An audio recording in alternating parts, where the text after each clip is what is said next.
me all your loving, don't change my mind. Give it all or nothing this time. I just wanna hold you close again tonight. Come and take my hand, won't you spin me round? Come and show me what is life. I just hope that you'll be coming home to me tonight. Say it's okay, yes, I've been dancing around the room.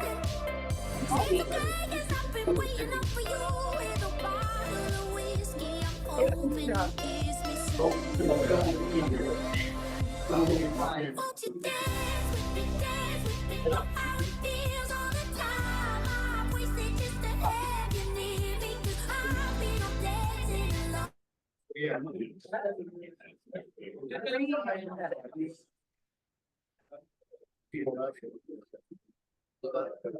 Hello, everybody. We have a big room, so I'll give some grace to find your seats. No pressure, no rush. Welcome to Harrisburg Rotary. It's happened here, Scott. Sean's blaming me. I have to take full responsibility, although it looked great before it touched his hands. I don't know what I did. I messed something up. I pressed the space Who bar. likes the seasonal theme? Extra credit? No extra credit there? Take it. How's your Thanksgiving lunches? Pretty good, huh? I don't know how this turned into an act, but it's just natural, just riffing, I'm calling it Thanksgiving. banter. Little, Yes, gaming. Thanksgiving. Thanksgiving. Yeah. Yes. Do you have a clicker? No, just tell me to go. Okay, slide. All right, so today we're going to do a little reflection. We're going to do the pledge, and we're going to do kind of like standard kind of format here. You know, just kind of giving the new people who haven't been here in a while, a little idea what to expect next. So without further ado, JC, there he is. The floor is yours, sir.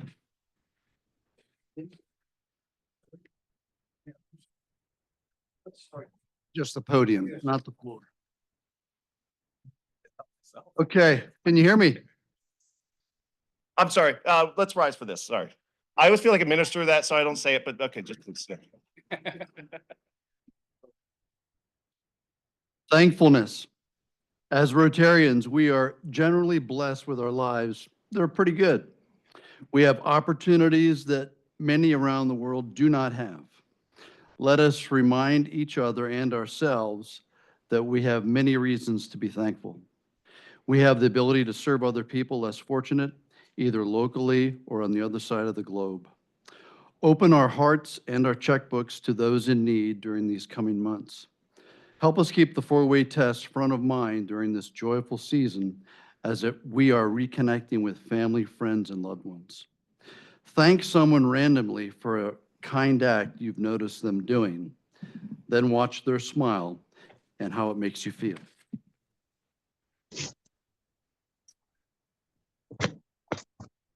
Pledge of Allegiance. I pledge allegiance to the flag of the United States of America and to the republic which stands one nation, under God, indivisible, with liberty and justice for all. And the four-way test of the things we think, say, or do. Is it true? Is it fair to all concerned? Will it build goodwill and better friendships? Will it be beneficial to all concerned? Right now, this is a big room, and there's a lot of people here, so that's great. Just let's all rotate clockwise on our tables. So if we start going in all different directions, anyways, meet and greet. We want to do about 8 to 9 minutes, maybe.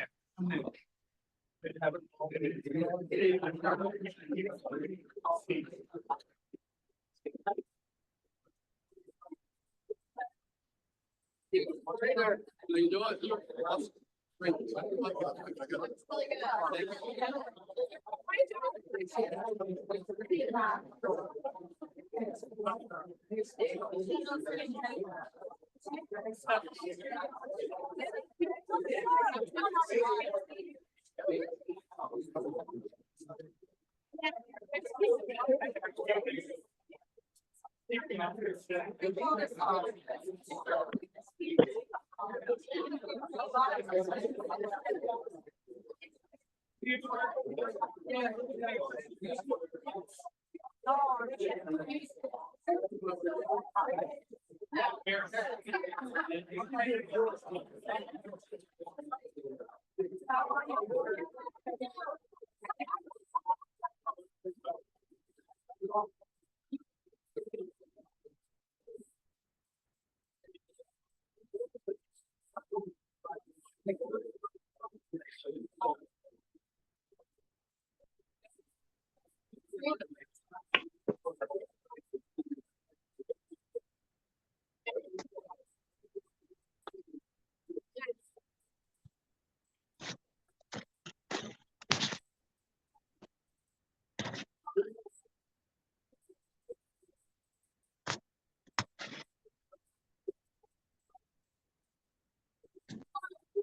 right, this is your 1 minute warning, 1 minute warning.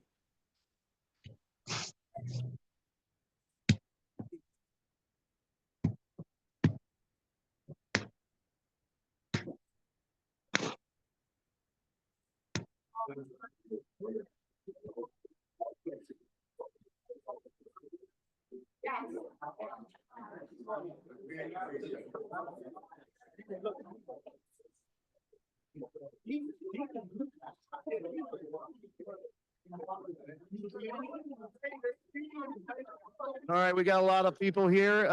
We're gonna go by table, by individual, stand up just a couple minutes about everybody in the room, and we'll leave Wednesday. All right, John, we have a long set of guests, but I think we've got it nailed down here. So if you wouldn't mind announcing our guests and for those individuals. Sure, absolutely. All right, for our first guest, it's going to be Aaron Jacobs, guest of, oh, that's right, myself. Cool. Say hello and introduce yourself. Hi, Aaron Jacobs from the Rotary Club of York. All right, we have another guest, Ruby. Where's Ruby? Okay, Mark's not here. Okay, no big deal. We're going to go to Anita. Anita has a guest. She's over here. Melanie Fox. I'm Melanie Fox, and I'm a member of the Passport Club. Excellent. Thank you for coming. Chris Baldridge, where'd you go? My guest just walked out the door, so. Is it that bad already? And last, certainly but not least, I'd like to introduce the descendants of the families of the 8th Ward and the guests of the Commonwealth Monument Project. You get to.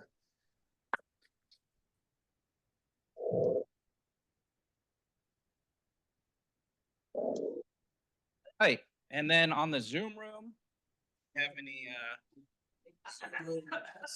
President Scott, Yes, sir. floor recognizes Mr. Utley. The floor does not. Oh, No, I'm just kidding. Richard, There's a couple more guests here, but I think Yvonne Hollins is really not a guest, but she's a Rotarian. But I think she would like to introduce who she brought. sure, absolutely. Thank you for mentioning. Thank you. It does feel like being back at home, but I would like, hi, how are you? I would like to introduce Dr. Benjamin Henry, the new superintendent of Harrisburg School District.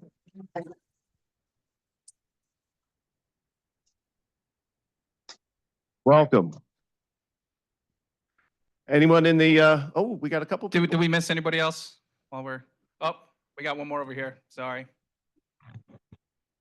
I'd like to introduce Barbara Barksdale, a very prominent African-American historian, and she's the founder of the Friends of Midland Cemetery, Historic Midland Cemetery. And she's brought two guests, Cindy and Elizabeth, and I'll let you further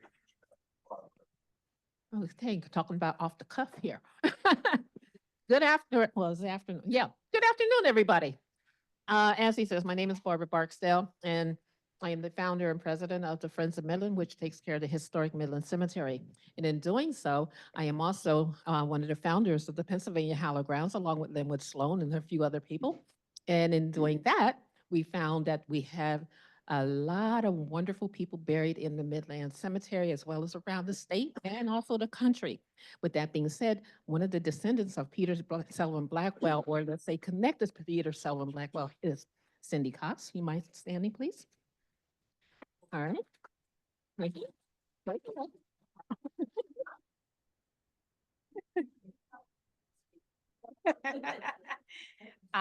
But my name is Cindy Cox. I'm from Steelton, and my great grandmother's sister was married to Peter Blackwell. And through Barb, we went to nursing school together many years ago. And we got into the genealogy and everything. And I found out that I live in Swadhour Township, right near Midland Cemetery, lived there 40 plus years, had no idea that I had relatives. And that's where Peter and Mary are buried. And so it's just really good to be here. Good to meet everybody. But I have to share this with everybody because I love genealogy. I love research like some of the other people I know in this room do. And I came across a picture that I want Lenwood to take home with him. I'll share with the rest of the world. And that is a picture of Peter Sullivan Blackwell in 1904, celebrating the hygienic hose company that he played a huge role in, and being that he was one of the only African Americans that was on council ever for the last 200 years, that to find this picture and have this, and the reason why I can tell is him, because he's the only Black person in the whole picture. Okay. And when I match it up to the documentation that I also found concerning Peter, that 2 and 2 put together makes it 4, and it's for Peter Sullivan Blackwell, who, like she just said, is buried at Midland Cemetery. So Lenwood, may I share this with you, please?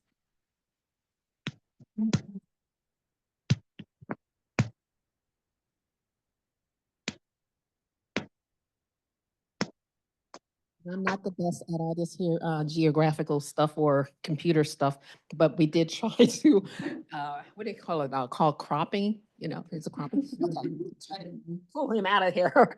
But this is the best we could do. Unfortunately, because it is black and white, yeah, you get what you get, right? So anyway, so God is good. We found him. We know what he looks like. And he's the newspaper editor from the Stilton Press, which he had in the late 1800s, early 1900s. And he's just was a phenomenal man. So I just wanted to celebrate his life with everybody here. Thank you for that moment. Thank you. All right. Let's see. We have on the Zoom room, Jeff. Saw you for a second over there. Where'd you go, Jeff? Stepped away. Janice, you want to say hi, Janice? No. Hi, Janice. Rachel Sutton, how you doing? Mic is broken, but hi, Oh, everybody. she said hi. There's Jeff again. Hey there. Lori, we have Lori on. Good afternoon, everyone. I'm Lori Susky, the court-appointed receiver for the Harrisburg School District, and I'm here on Zoom today at the request of Mrs. Yvonne Hollins. Excellent, thank you. All right, so I think we got all guest introductions out of the way. You want to start with Oh. your announcement? Yeah, let's talk about the Central Pennsylvania Food Bank. Guys, we do this every month. We do the Central Pennsylvania Food Bank. Tonight at 5 o'clock, we're doing the food bank. We're going to do some box packing from 5 to 7. We have 7 people signed up. We need 10 in order to make this event happen. So if there's anybody here who hasn't signed up, I'd like you to raise your hand and commit to doing tonight. I just need 3. I just need 3 people to do tonight. Food packing. We got 1. Anybody else? We need 2 more. 2. Okay, we got 2. 1 more. 1 more person. Anybody? Come on. Huh? Bueller? Bring Bueller? a friend, bring a One more to prospective make this event Rotarian, happen. bring a neighbor. Well, we don't want to have to, if we don't get 10, the food bank says thank you, no thank yous, just so you guys know. So we're really trying to stick to that commitment. And you get details on club owner address, all that good stuff. We also have, this is the week for the Salvation Army Be the Light. We're doing some tree decorations tomorrow afternoon. And then on Thursday night, Carly Lucas is going to be our lead Rotarian for the actual festival itself. So everybody is welcome. You don't have to man the table, but we will have a table and we will be, surrounded by the other sponsors and neighbors and people that are there to celebrate the ceremony. Before we go to Heather, let's just pause here. Andy, Mr. Reba, do you have something to say or something to show? I think it might be something in the form of 3 things, maybe with waffles. Is it waffles? No. It always goes pancakes, get your pancakes. And for those new to the table that maybe just showing up here today, we hosted our 26th annual pancake breakfast at Harrisburg High School, October 12th, homecoming weekend, and we're celebrating today. We had over 50 of our members write a check of that. We had over 50 of our members come and flip pancakes and stir batter and wash the dishes. And we raised over $25,000.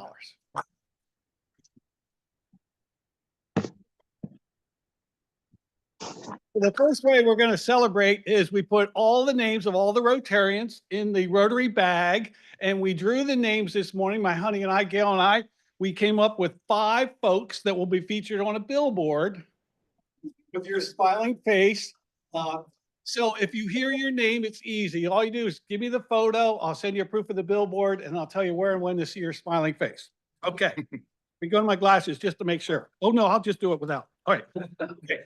Not in alphabetical order. Kevin Lutz. Alex Reber, Lauren Mariani, Laura Kennedy, and Wendell Hoover. Congratulations.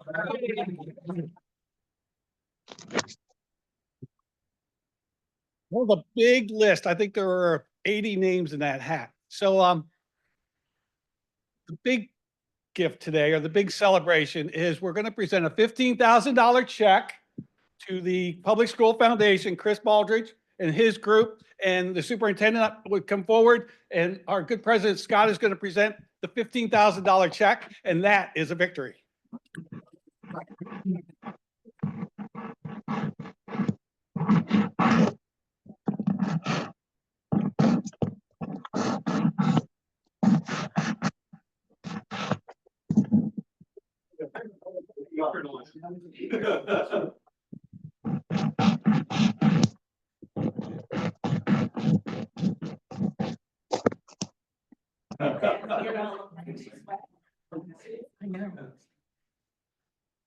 Then look at Sean Oliver. Can you come to my Thanksgiving? Wait, hold on, I need one more. One more. All right, late for the party. Now we're all warmed up. All right, ready? Peace. Perfect, thank you. Congratulations.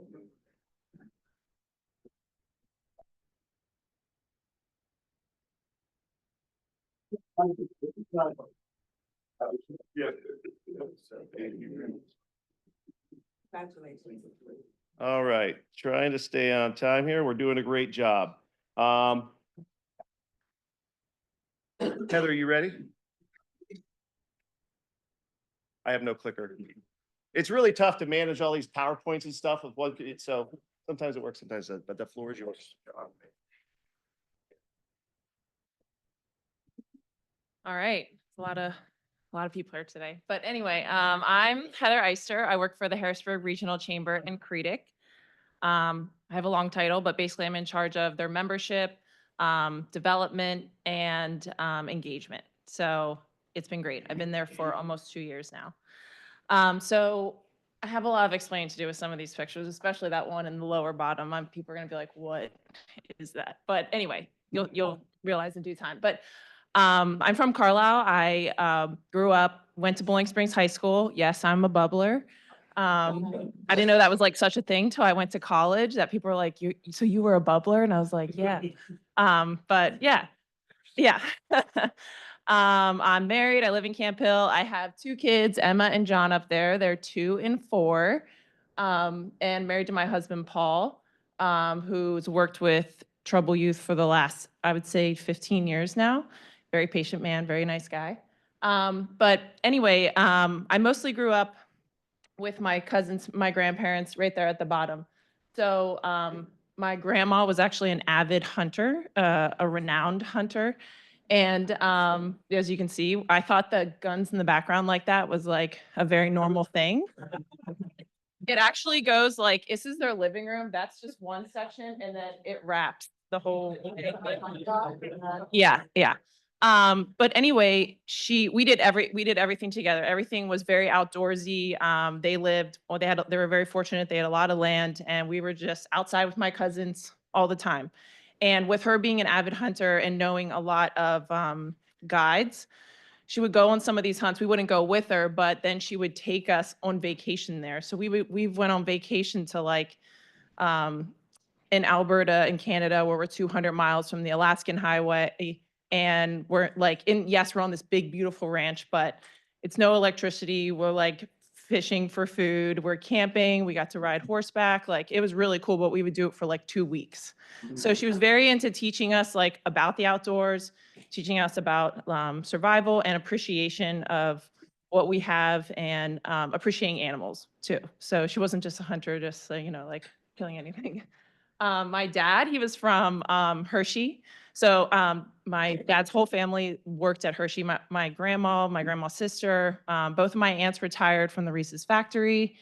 My uncles all both retired from Hershey too. So I definitely have a lot of like the region instilled in me. A lot of my mom's family is also from Perry County too. So very familiar with the region. I played basketball in high school. I played AAU. And I played with most of the girls from Harrisburg, actually. So I would come to, I don't even know what the place was, Our Lady of Lord, and practice. And I've met like some of my best friends there. I went on to play basketball at Westchester. I was a poli-sci major. I wanted to be a lawyer. I went to law school for 1 year, and I decided this is not for me. I was really fortunate, and I got a job for Department of Justice down in DC. So I moved to DC. I lived in Arlington for 5 years. I was poor college student living in DC. So part-time, I became a fitness instructor. And so I started doing that. And I've been a fitness instructor part-time for 10 years now. After being in DC, moved back up here, got into government contracting, sales.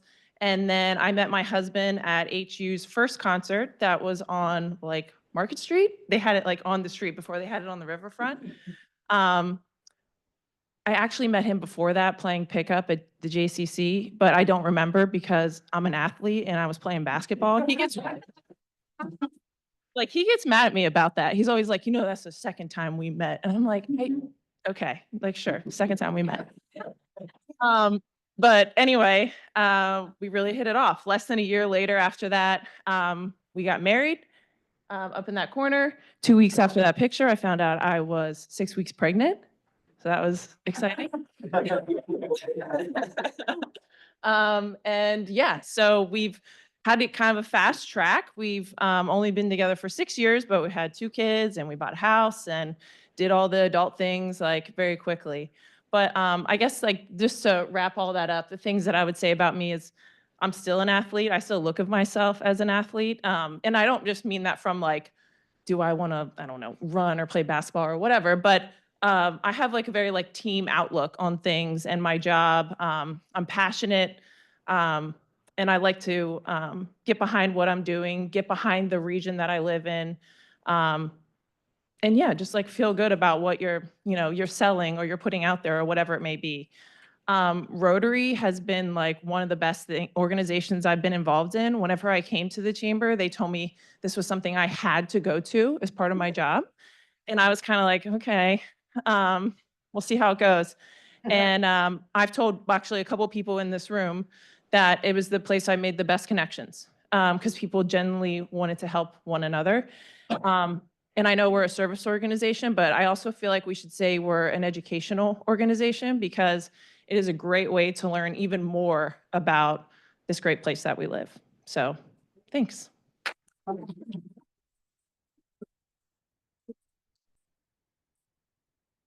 One of my favorite parts of our meetings. That's great. Well done, Heather. Well done. Ellen, you have the honor of introducing our featured speaker. The floor is yours. You all thought you got rid of me, didn't you?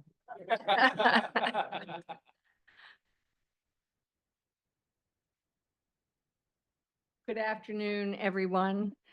In 2020, a coalition of citizens, organizers, legislators, and educators came together to commemorate the 15th and 19th Amendments by establishing a monument in Harrisburg.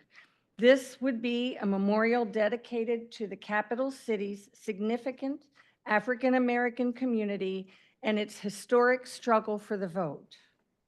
The Commonwealth Monument, located at the Irvis Equality Circle on the south lawn of Pennsylvania's state capitol grounds, features a bronze pedestal inscribed with 100 names, of change agents who pursued the power of suffrage and citizenship between 1850 and 1920. The Commonwealth Monument Project came out of a desire to pay tribute to Harrisburg's Old Eighth Ward, an historic African-American and immigrant neighborhood that was demolished to expand the Capitol grounds.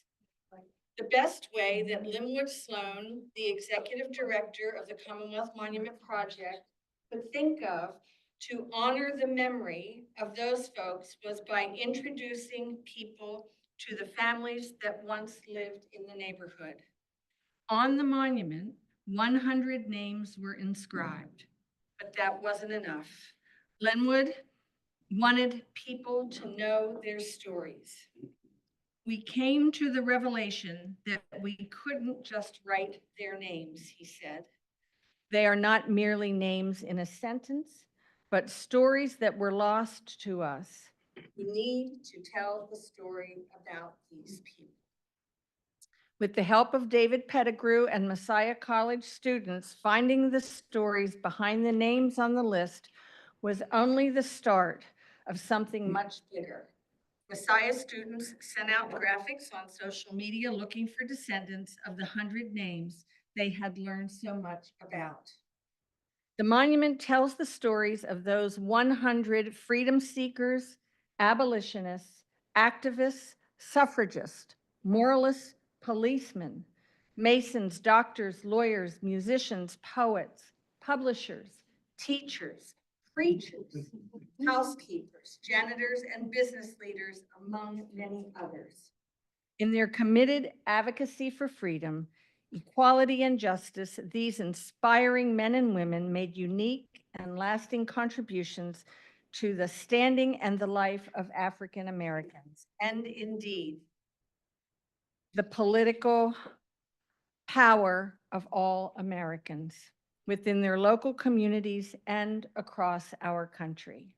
So I'd like to introduce to you at this time Lenwood Sloan, the man behind this mission, and he will tell you not only about the project, but about some of the descendants who are here with us today who represent the 100 voices of the Commonwealth Monument Project.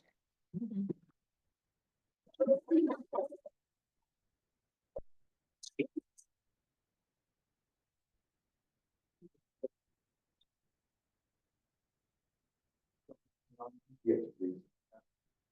Ladies and gentlemen, my children and grandchildren refer to me as roadkill on the information highway. So we'll see if we can drive. The power of public places, the common ground, the neutral ground, the place where we build peace, is a signature of the International Institute for Peace through Tourism. And in 2017, Harrisburg, and the capital city, was officially designated as the 124th site of peace parks across the globe. The founder's intention was to create 2,400 peace parks across the globe by the year 2024. COVID interrupted that, but we were very proud that the Commonwealth city, county, and capital came together in the project. We searched for an appropriate site, and we discovered that our good friend Jeb Stewart had placed a pedestal, a historic pedestal, on the corner of 4th and Walnut Street, saying that across the street was the alleyway, the Grand Boulevard, to the old 8th Ward, which had 1,100 families and 500 businesses before its demise due to eminent domain. The Underground Railroad brought its sojourners to the corner of 4th and Walnut Street, and they entered the old 8th Ward for safe houses before they went into the mountains and on their way. We discovered that on that corner was a Pennsylvania Historic and Museum Commission blue and gold sign, PHMC sign, that said that Frederick Douglass and William Lloyd Garrison had spoke on that corner at the of the old 8th Ward in 1858 to promote the suffrage. I'm trying to move fast, but I have to tell you all that Pennsylvania, African-American men in Pennsylvania voted until 1838. Until 1838. In 1838, the Pennsylvania Constitution was changed. And they lost the right to vote. So for Pennsylvanians, the 15th Amendment was a restoration of a right, not the achievement of a first right. We decided that on that corner would be the place where we would begin to build our monument. And we put together a team of scholars, historians, educators, and humanists, which we lovingly call our history detectives. And the history detectives who are here in the room today began to search both the understanding of the Underground Railroad and the understanding of the neighborhood there. 1,100 families lived there. We could not honor 1,100 families, but we chose 100 families who represented the total, whose achievements were across the spectrum of professions which built Harrisburg and the capital city. Now, history lists them simply as porters or carriage drivers or janitors or elevator operators. My grandfather was listed in history as a coal miner. He was also the pastor of his church. He was also the grand worthy master of the Masons, of the Prince Hall Masons. He was also a Shriner. So no man is measured simply by the way his paycheck. And it was our duty to lift these people up. We had intergenerational help. Gene Corey at Messiah University gathered a group of high school and middle school students, and they took the biographies that we found on these 100 names, and they wrote beautiful, beautiful poetry. They changed obituaries into honors. We also found that the scattered history was across the city. Nancy Mendez, who was our chief curator of the project, discovered through Caleb Jackson that the bust of William Howard Day was at the William Howard Day Housing Center, holding up the coffee pot in the community. Discovered it, we sent it to preparators, we cleaned it, it is now in the East Annex. So it was now time to make a monument. We first set out with DGS, the Department of General Services, the Arts, ART, our incredible friends who are in the back of the room, Jeb Stewart and John Mellman Associates, to find that point, maybe where Frederick Douglass stood, and begin to build on that point. We knew that it was important that we not only build a monument, but we leave a lasting memory of our challenge and our achievements. But first, we wanted to reclaim ground. There is nothing left of the old 8th Ward. Not a brick, not a nail, not a cornerstone. It was all dismantled and sold as reusable. So the first thing was to reclaim the place. It is in the shadow of the Irvis building. And John Mellon and I discussed with Jeb Stewart and our committee, reclaiming the Irvis Equality Circle. This one little circle, where if you stood on it, you were standing on holy ground. It required that we think not only of what was above the ground, but also what was below the ground. That was a shocking experience for me and a shocking cost, Scott, when we realized that what it would take to hold the monument up. Now, the circle, we believe that the cobblestones of the street would have, the stones that John chose would be similar to the cobblestones of the street. And we really wanted, as Yvonne knows, that when people were standing on that spot, they were standing on the old 8th Ward. They were standing on that holy ground. But we knew that when we put the statues and the figures into it, we wanted people to explore them as a kaleidoscope. And so what I call walk around was designed. Now, if I had 2 hours, I'd tell you all about these people. They are an incredible creative group in Lancaster County that have created 215 monuments across Pennsylvania and hundreds of monuments across the United States. And we were blessed and favored to work with them. We started with the pedestal, as Ellen told you. It was made out of cardboard first.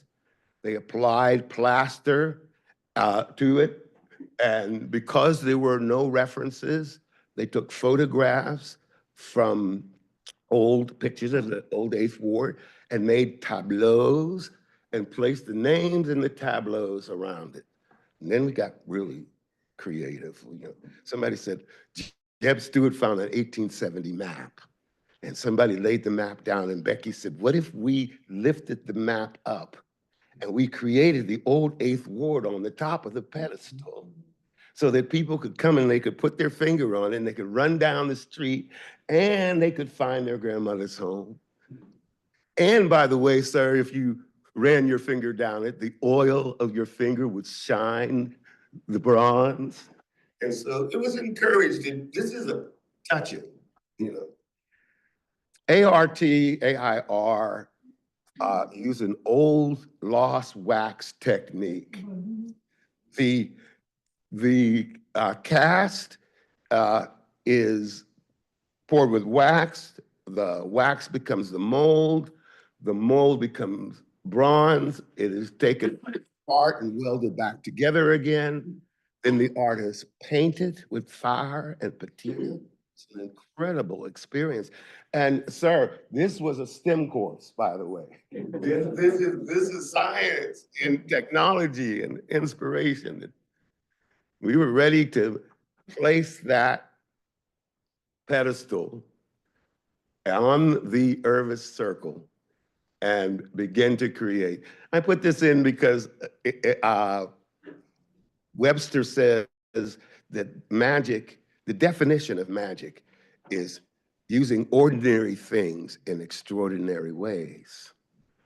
And so they start with rebar and cardboard and foam and plastic, and they begin to shape. And Becky works with dentist tools to get the fine details.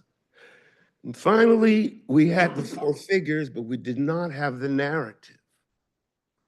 And the narrative for this monument is Frances Ellen Watkins Harper, the suffragist, the African-American suffragist, handing the 15th Amendment back to William Howard Day, saying, I don't see no women in this anywhere. I don't see myself in it. And so we began to work with that narrative as the figures were built, as they were painted. The map itself became a piece of art. And we were happy to say that we have presented the map to the mayor of Harrisburg, to the city council, to the county commissioners, to the state legislature, and to the Capitol. So this map of the old 8th Ward is embedded in this. The loading day was amazing. That's our own dear Peggy Grove there with Frances Ellen Watkins Harper, whom she personally funded. Dedication came, and we discovered that we were awarded by the Toni Morrison Historical Society a bench by the roadside and designated officially as one of the 30 global heritage sites. Go sit on the bench and I'm watching your time. But the Toni Morrison people, we were inducted the same year as Toussaint Louverture's induction in Haiti and the induction of Paris. And so you are somebody. We are an international site. Now we are a ground up organization. We are the only member of the International Institute for Peace Through Tourism that is not a government sponsor. We be it, as they say in my neighborhood. Okay. So we had to establish a stewardship committee. And Maud Coleman, who was a legionnaire of civil rights for women, who was a speaker across the United States and the world, who started an orphanage for the children of Black soldiers and German women. That Maud Coleman family picked up the stewardship of the monument. They're down there every Sunday after church, sweeping and cleaning. The Department of General Services said, if you put it on our ground, you must raise an endowment to take care of it, and you must take care of the stewardship yourself for the generations. And so the Maud Coleman family, for the generations means that our youngest children must be involved. The Maud Coleman family is an intergenerational. Sorry, this one didn't turn around. This is the young gentleman deputizing students from St. Stephen's to take care of the time capsule monument, because they will be around in 2060 when it is opened. The monument was placed, and now the final goal was to get people to come and see it. So we began by soliciting the city and the county to name Walnut Street from Commonwealth Avenue to Front Street as the Chester Way. We worked with outdoor advertising to place these pictures, these full-size posters in bus shelters across the city. We worked with Cat and Rabbit so that the word got out to communities. There is a celebration of you at the corner of 4th and Walnut, and jump on the bus and come down. We worked with the hidden community, the 7,000 to 8,000 state workers, lobbyists who arrive at 7:45 and leave at 3:45 and do not know that they are standing on holy ground. And so Messiah University students designed these posters, which were placed in the 12 buildings of the Capitol that are on the footprint of the old 8th Ward. And they said simply, look out the window, look up, look out. And by the way, you can put your phone there and your QR code will bring up the views from that window and the stories from that place. Then we went to work, and I see Ellen White. Then we went to work creating the South Lawn into a park. Messiah and their students worked with our history detectives and our team to create these banners, which were hung across the South Lawn of 50 of the families.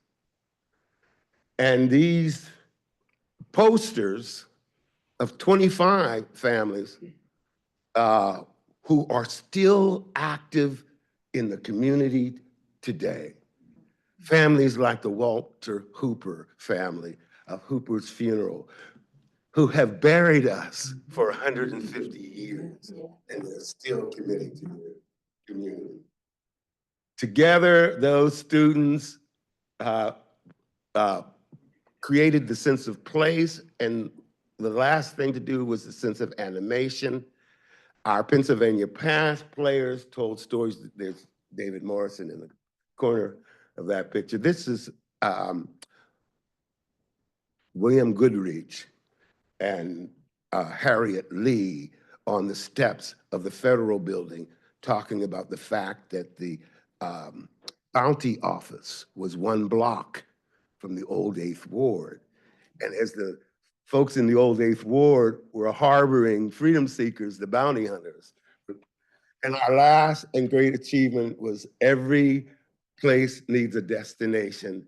And our destination was the Thomas Morris Welcome Center. the first major building in downtown besides the Martin Luther King Administration Center with a Black man's name on the door.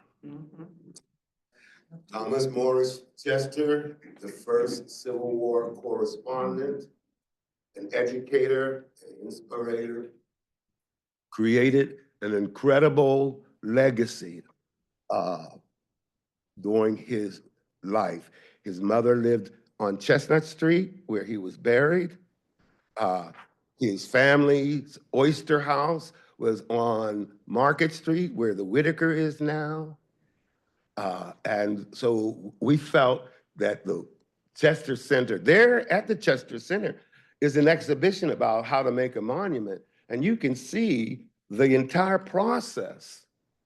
And also thanks to the Dauphin County Library System and the McCormick Riverfront Library, Chester Center, we were able to create two important series, the Live and Learn series and the Animating Democracy series. And on your tables are cards we have curated through our history detectives, 160 books about the Chester way. How did Chester deal with the changing times in his life? The library's logo is 8 open books. And so we created 8 different ways that Chester dealt with that life. We are now in our final project as we go into winter. We are inviting you to use this folder that's on your table to plan your family reunion in a city park, a county park. Bring your family back, bring your family home. We know that the 100 families have digressed or dispatched to about 14 states, John. And we are thankful for the Department of Defense, the Secretary of DC&R, and our team for putting this homecoming package together, whether it's a day trip, a weekend trip for your family. We never can end any presentation without thanking Peggy Grove, who has been just Peggy Grove. Peggy Grove. And you know, this is the part where I'm supposed to shout out to all these other people who have helped us. I get to be the speaker for many. And we especially would like, if you would stand. The family of Peter Blackwell is with us. Would you stand?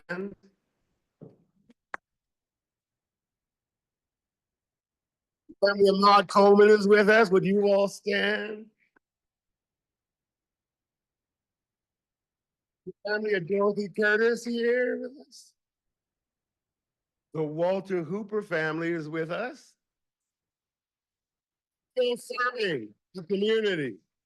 On the flags, by the way, the center corridor to the Irvis are 12 men from the old 8th Ward who were Grand Masters in the Pennsylvania Lodge and worthy, and you will find Mr. Hooper and the Masons there. The George Imes family.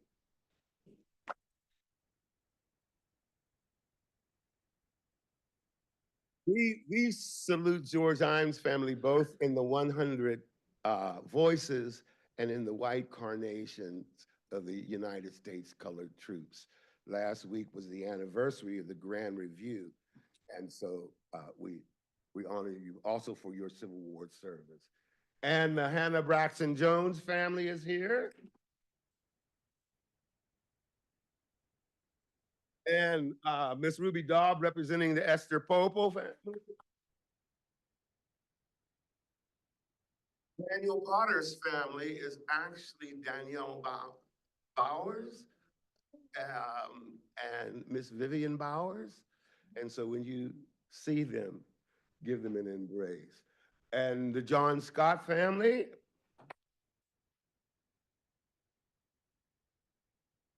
Do me a favor and Google John Scott. Oh, by the way, I just have to say very quickly, and I'm almost done.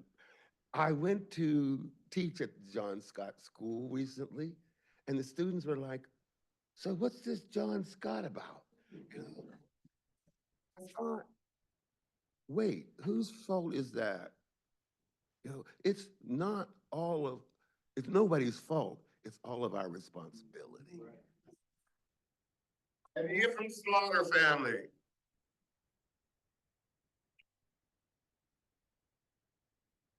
And you may see a wax likeness of Ephraim Slaughter at the National Civil War Museum. You can see his flag on the lawn. You can see his lodge on State Street. Ephraim Slaughter's signature is everywhere. So you can find us at digitalharrisburg.com. And it is an amazing site. You can also follow on that site. And David, would you and your students please stand?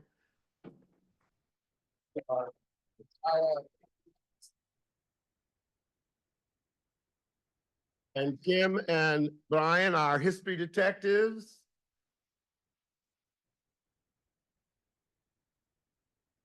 I end with an invitation. Meet us at the monument, please. Meet us at the monument.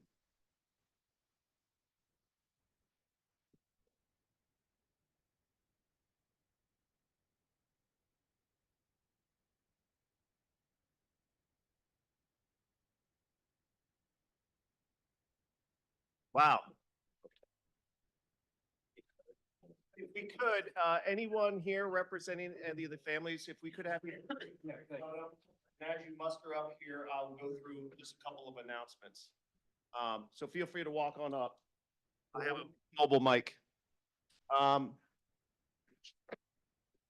Descendants or representatives? Yes, please. Keep going. It's after speaker. All right, so just a reminder, we have the Salvation Army Be the Light this week. December 2nd, speaking to the Dauphin County Library, we have Ryan McRory coming to be our speaker. And then the wine exchange, of course, highly promoted, very fun on the 4th. And last but not least, the holiday luncheon. And let me tell you, you won't want to miss that. That's gonna be great. We're working hard on this. It's gonna be fun. All right, without further ado, go forth and serve.